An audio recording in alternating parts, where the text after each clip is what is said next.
The WNBA has seen a 27% increase in viewership in 2023 versus 2022. This is largely driven by the influx of talent that's joining the WNBA today. I'm excited to be here in LA to experience a game with Sparks team photographer, Dia Miller. We'll be watching Caitlin Clark take on Cameron Brink in a classic matchup between the rookies. In today's conversation with Dia, we're gonna get an inside look on what it's like to be a creator in professional sports. Sit back, relax, and enjoy today's conversation with Dia Miller. Welcome back. I'm here with Southern Oregon Connection, the team photographer for the LA Sparks, shoots NBA today. Dia Miller, appreciate you joining me today. I'm glad to be here. Yeah, I'm excited. This is going to be a pretty neat experience getting to go see the Sparks take on the Indiana Fever tonight with Caitlin Clark. So yeah, going to be pretty exciting. And I know there's a lot more players that you're going to be ready to talk about. So Cameron Brink, I think, is who we're probably most excited about seeing. The Oregon connection is there for Absolutely. you. Yeah. So I'm excited about it. How has the rise of the women's basketball game impacted, your work and the stories that you tell through your photos? This is a really interesting question to me because on a lot of levels, for me, it really hasn't. Yeah. I'm going to continue doing what I'm doing. The stories have been there. It's just that people are starting to notice them a little bit more now. I think the opportunities that are coming to the women now, like there's more opportunity for them to be able to tell their story. But as far as what I'm doing, it hasn't changed a lot. I think I really got in at a time that was really good because I started shooting the Sparks a couple years ago, and this is my second year officially with the team, but I shot them for a year before that. So that the progression just from when I started till now has been so big.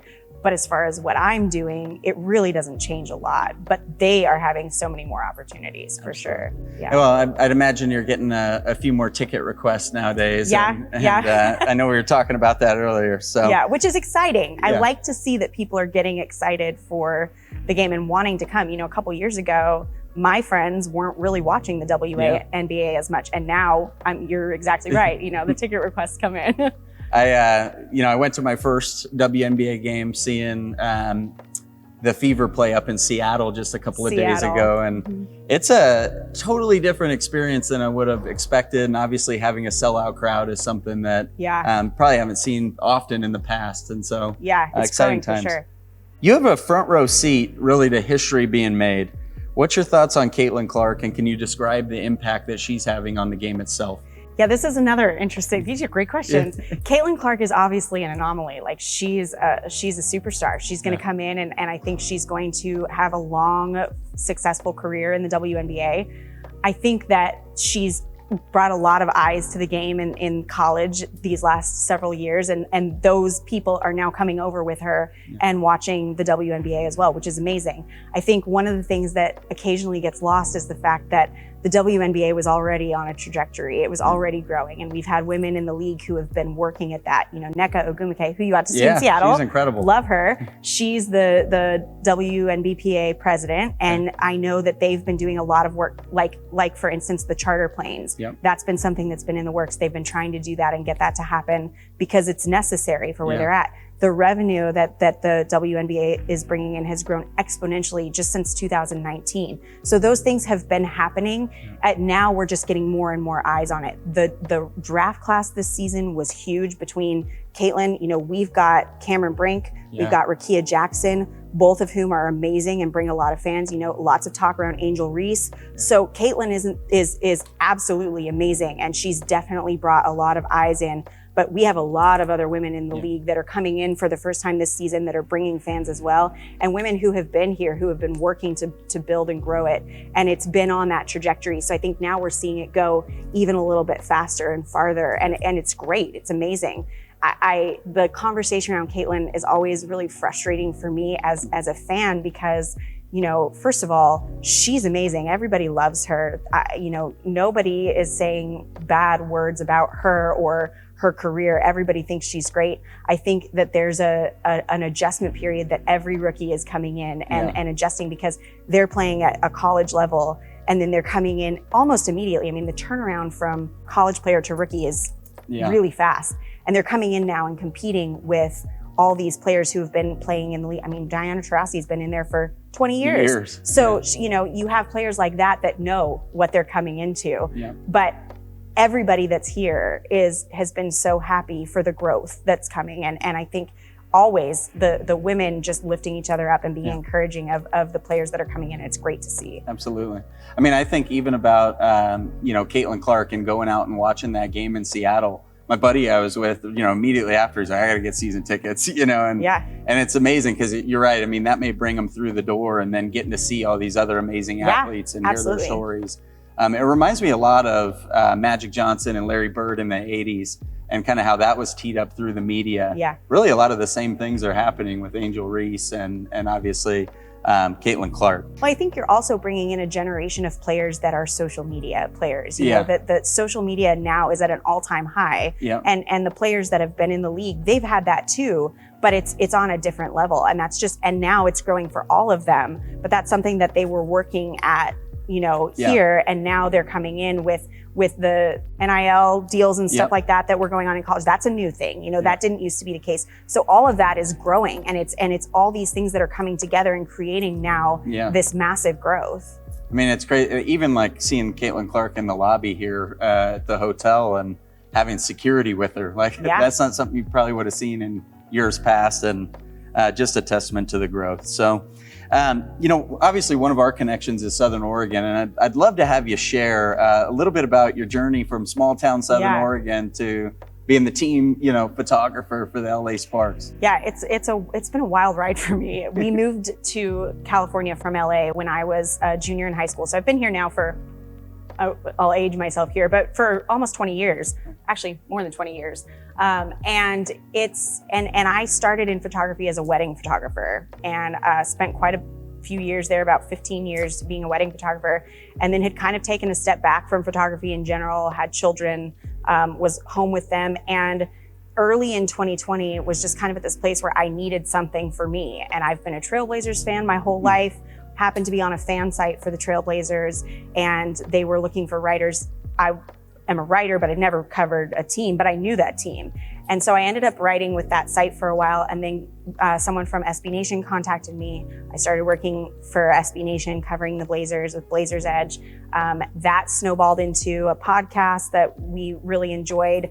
And then I met a guy named Anthony Goods, who is the co-founder of Swish Cultures.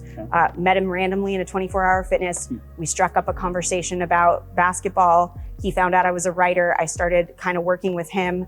Then he found out I was a photographer and was like, want to go shoot a game? So he sent me to my first G League game, the South Bay Lakers. Didn't know what I was doing, was standing at the end of the court with my camera because I knew so little. Someone had to come tell me to sit down. And I shot my first game, and I just absolutely fell in love with it. And so he kept sending me to games, the G League games, but then COVID happened, shut it all down. So I kept working with him, kept writing, kept working on side projects and things like that. And then when things picked back up, I just kept working. I built some relationships, started working with some players directly and shooting their content that all came kind of through those connections. And it just kind of snowballed. And then a couple years ago, I was contacted by the Sparks and have spent now the last 2 years working with them. So it's been a very quick trajectory for me. I put a lot of value on the relationships because I think that's largely how I ended up where I am. And it's been a wild ride. Well, it's you know, it's cool to have you share that, and that's what the show's really all about, is kind of those moments and those learnings, and you know, bringing them to the surface and then giving them back to the next generation. And so when I hear, you know, that conversation about, hey, I'm in a 24-hour fitness, and you know, you probably kind of put yourself out there in that moment to go have that initial conversation. Yeah, I'm not a big talker at the gym. I actually kind of avoid that. Yeah. But they were playing basketball, and I could tell they were good. And there happened to be a break, and it just started a conversation. And then when I found out, you know, that he was working with Swish Cultures, I was like, can I send you some of my stuff? And so it worked out. It's amazing how that works. I think even just being in the hotel, I saw a Sparks backpack.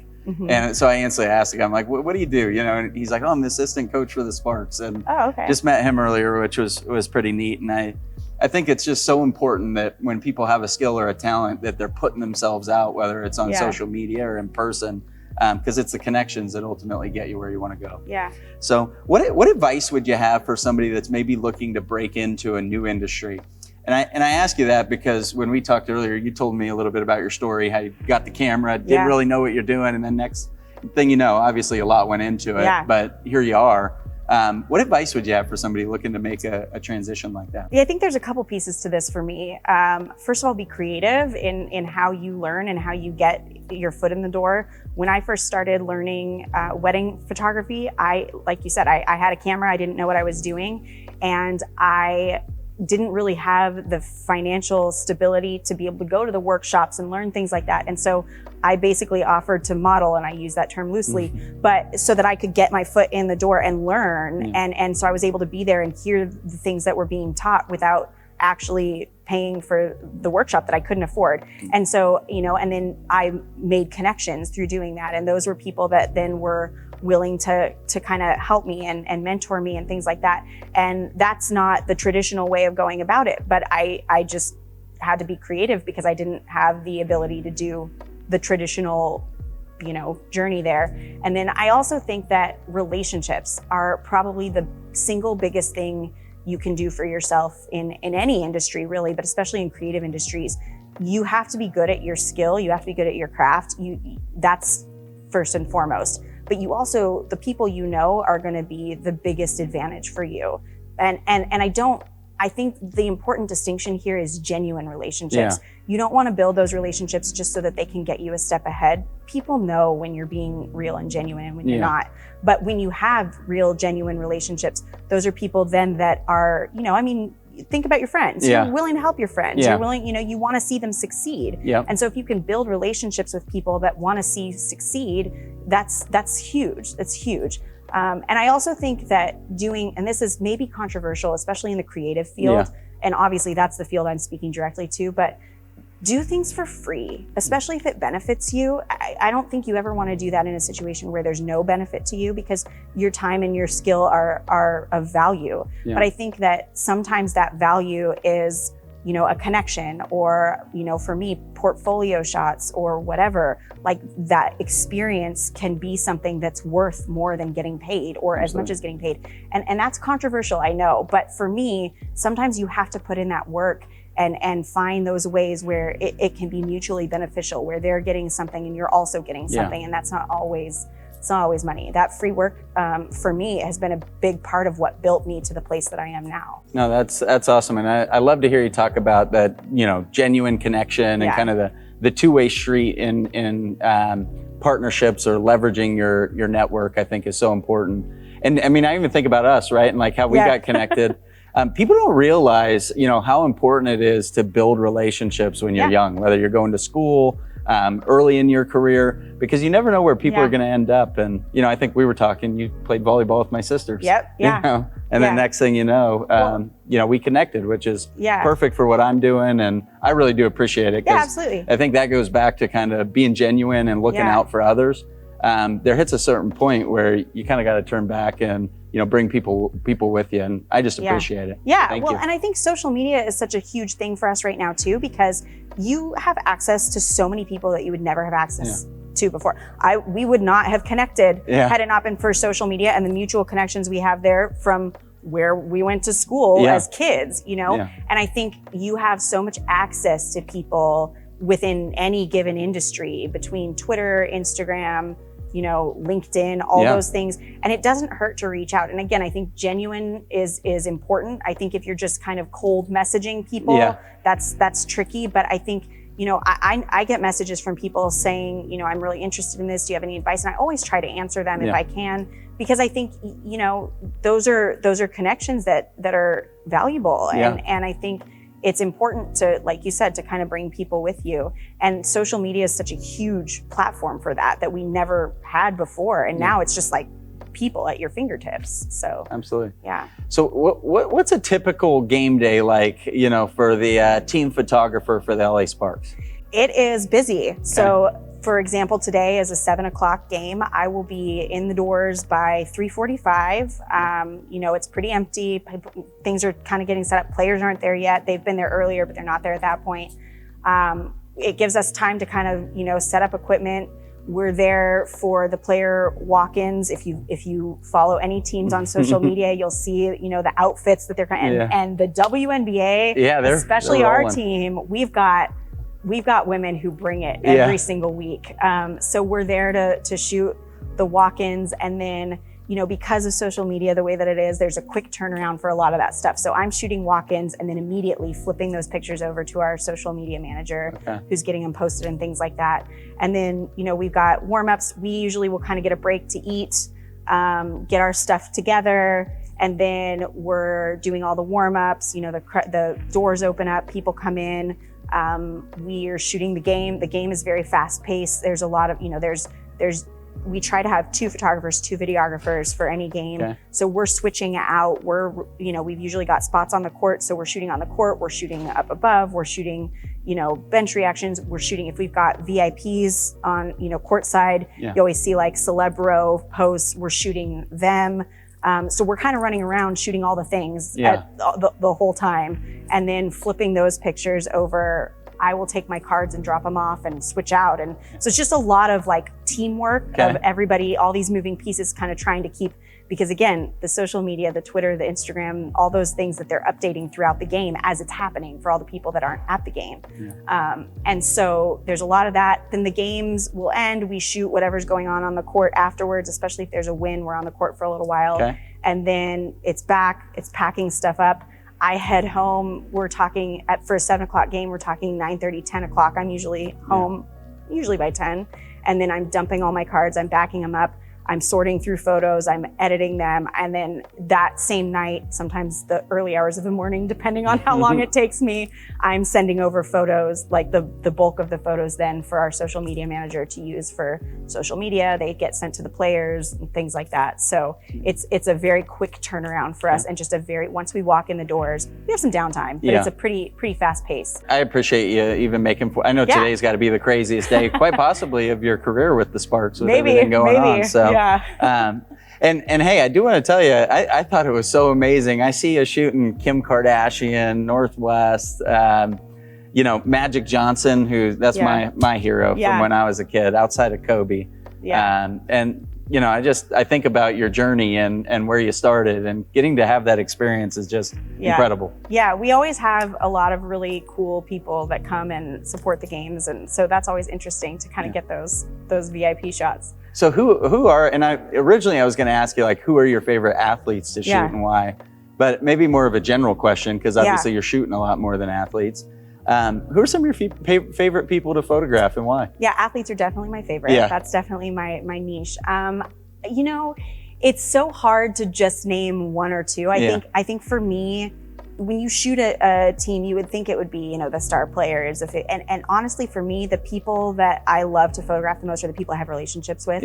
Obviously, with the team, you have relationships with all the players. But when I'm shooting outside of that, going into ESPN and things like that, and getting to work with the hosts on NBA Today, you build relationships with them, and it becomes really fun to shoot them, because you start to kind of anticipate what they're going to do, and you kind of know some of the jokes and things like that, and having that kind of a relationship with people, it creates different kinds of photos than just going in and shooting. I've gone in and shot teams where I don't have relationships with any of the players.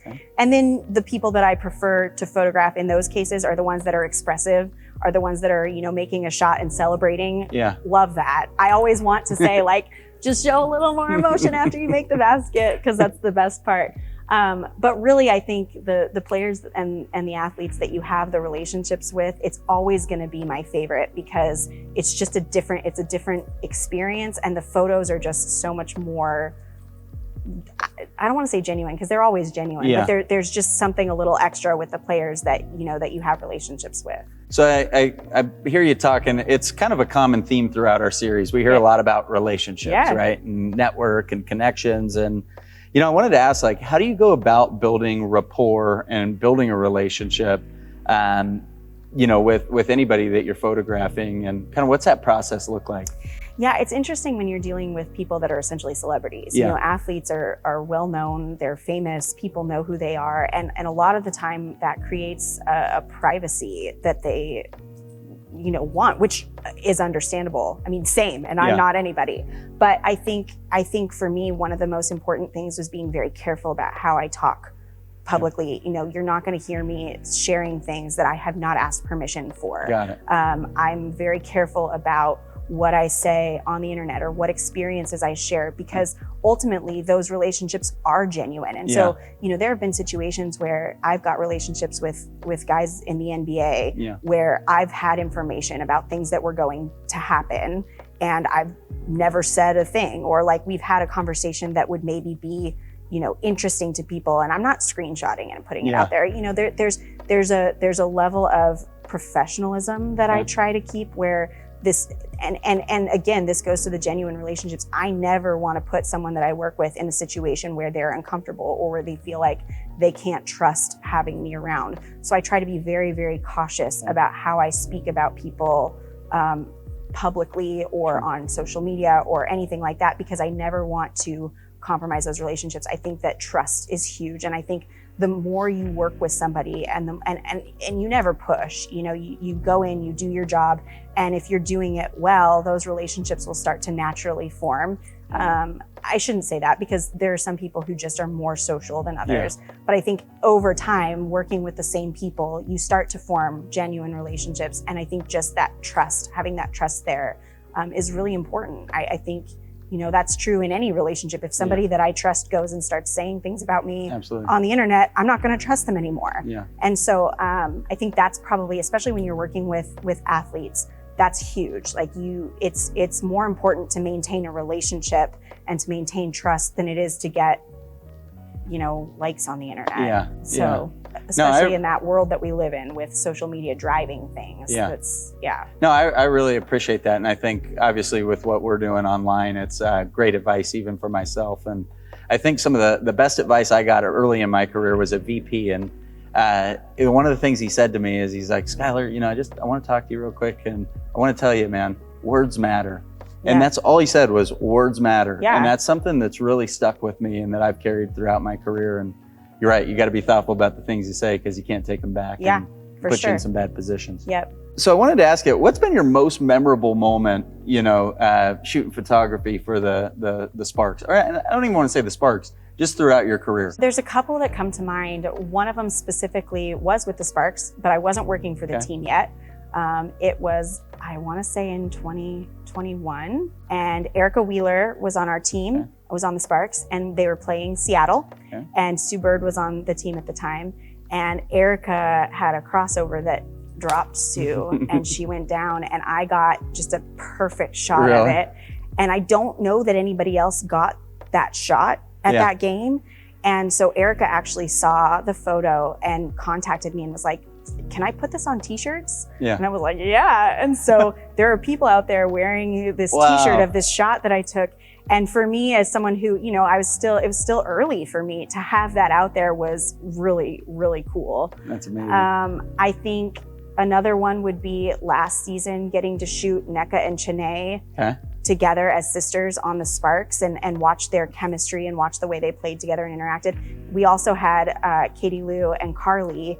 Katie Lou was out for the season because she was pregnant. So they weren't playing together, but they were still, she was on the bench. We had that kind of camaraderie, and getting to be on working with a team that had two sets of sisters was so cool. Just to watch that chemistry and the support. I really, really loved that. I think there have been a lot of really cool kind of behind the scenes types of things that I've gotten to shoot.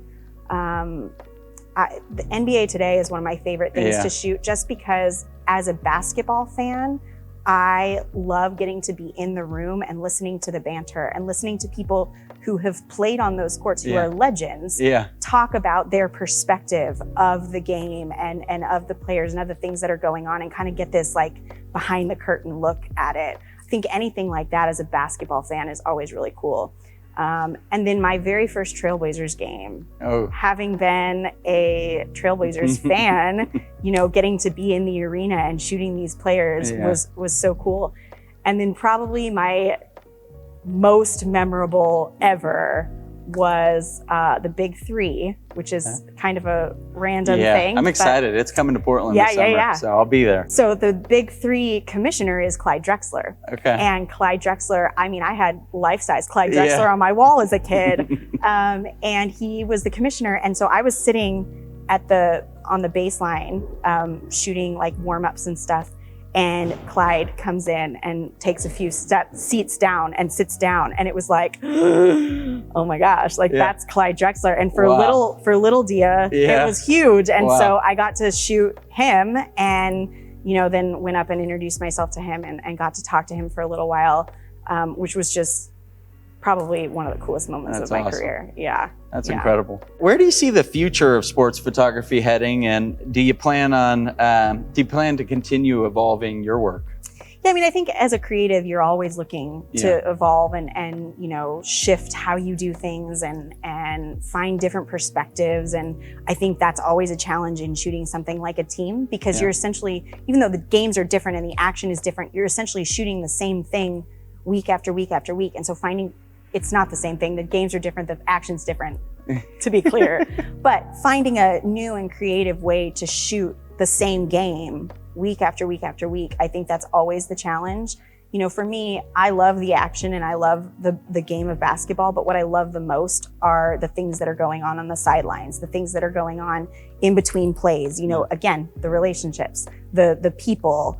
And I think, as the game grows and as things, continue to just go upwards, sports photography is a hard world to break into. I genuinely got very, very lucky because there are a lot of people who have spent years and years and years trying to get into this world. And so I think as it grows, there's going to be more of that. It's going to continue to be competitive. And so I think, but it always for me comes back to relationships. I think that's so key.